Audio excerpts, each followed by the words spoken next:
Shri M Jayachandran, ആ കയ്യിലിരിക്കുന്നത് കേവലം ഈത്തപ്പഴമാണ് എന്ന് നിസ്സാരവൽക്കരിച്ച് അടൂർ പ്രകാശ് പറഞ്ഞിട്ടുള്ള മറുപടി സ്വീകാര്യമാണോ?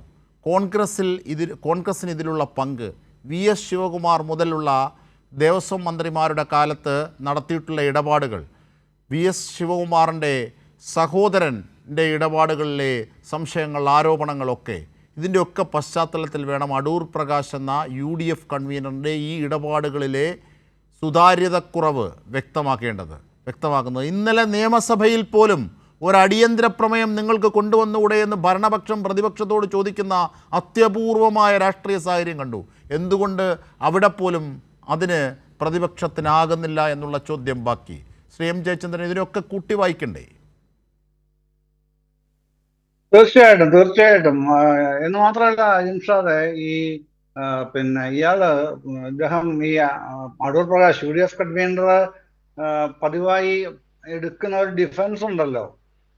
ഈ ഉണ്ണികൃഷ്ണൻ പോറ്റി ഞാൻ ബന്ധപ്പെടുന്ന സമയത്ത്, അല്ലെങ്കിൽ അയാളുടെ ഈ ഉണ്ണിപ്പോറ്റിയുടെ വീട്ടിൽ പോയ സമയത്തൊക്കെ ഇയാൾ ഇത്തരക്കാരനാണ്, ഞാൻ അറിഞ്ഞിരുന്നില്ലല്ലോ എന്നുള്ള ഒരു ഡിഫൻസ് എടുക്കുന്നുണ്ട് പതിവായി. അതെല്ലാം UDF അനുകൂല മാധ്യമങ്ങൾ അതിനെ ആവോളം പ്രോത്സാഹിപ്പിക്കുന്നുണ്ട്.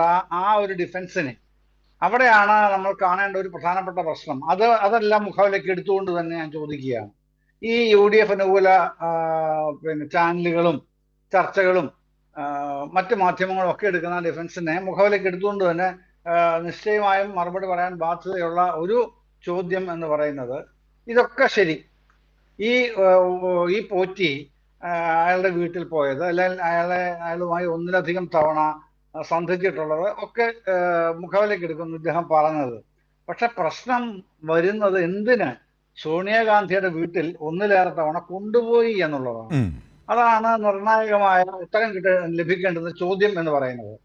അതൊക്കെ ശരിയാണ്. എന്തിനാണ് ഉണ്ണികൃഷ്ണൻ പോറ്റിയുമായി ഈ പറയുന്ന അടൂർ പ്രകാശ് UDFന്റെ കൺവീനറും ആന്റണി പത്തനംതിട്ട MP-യും ഒന്നിലേറെ തവണ സോണിയാഗാന്ധിയുടെ വീട്ടിൽ പോയത്?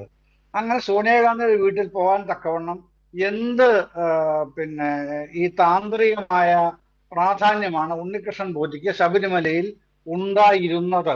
ഇപ്പൊ ഉള്ളതെന്നല്ലേ, ഇപ്പൊ അയാളെ ജയിലിലാണല്ലോ, ഉണ്ടായിരുന്നത്. എന്ത് താന്ത്രികമായ പ്രാധാന്യമുണ്ട്? പൂജാരി എന്നുള്ളതിലേക്ക് എന്ത് പ്രാധാന്യമാണ് അയാളോട് വഹിച്ചിരുന്നത്?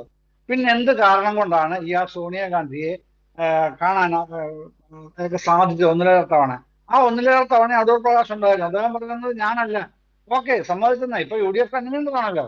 എങ്കിൽ എങ്ങനെയാണ് ആന്റണിയാണോ അതിന് ഈ വഴി തുറന്നത്? അതോ ചില ഈ വ്യാഖ്യാനങ്ങളിൽ വരുന്നത് പോലെ റോബർട്ട് വാദ്രയാണോ, റോബർട്ട് വാദ്ര വഴിയാണോ അങ്ങോട്ടുള്ള വഴി എത്തുന്നത്? ഇതൊക്കെ വിശദീകരിക്കേണ്ട ബാധ്യതയുണ്ടെന്ന് ഇദ്ദേഹത്തിന്, ഈ UDF കൺവീനറായ അടൂർ പ്രകാശിന്. അതാണ് താങ്കളുടെ രണ്ടാമത്തെ ചോദ്യത്തിനുള്ള താക്കോലായിട്ട് കിടക്കുന്നത്. എന്തുകൊണ്ടാണ് ഇന്നലെ നിയമസഭയിൽ ഈ പണി കാണിച്ചത് എന്നുള്ളതിന്റെ ഉത്തരം അവിടെയാണ് കിടക്കുന്നത്. സ്വാഭാവികമായും ഇതേ ചോദ്യങ്ങൾ നിയമസഭയിൽ അതിശക്തമായി ഉയരും. അതാണ് MP രാജേഷ് പറഞ്ഞത്. ഇത് ചർച്ചക്കെടുത്തിരുന്നുവെങ്കിൽ പ്രതിപക്ഷ നേതാവിന്റെയും കോൺഗ്രസിന്റെയും തൊലി ഉരിയുമായിരുന്നു. കാരണം അത്ര ആത്മവിശ്വാസം ഈ വിഷയത്തിൽ ഉണ്ട് സർക്കാരിന്.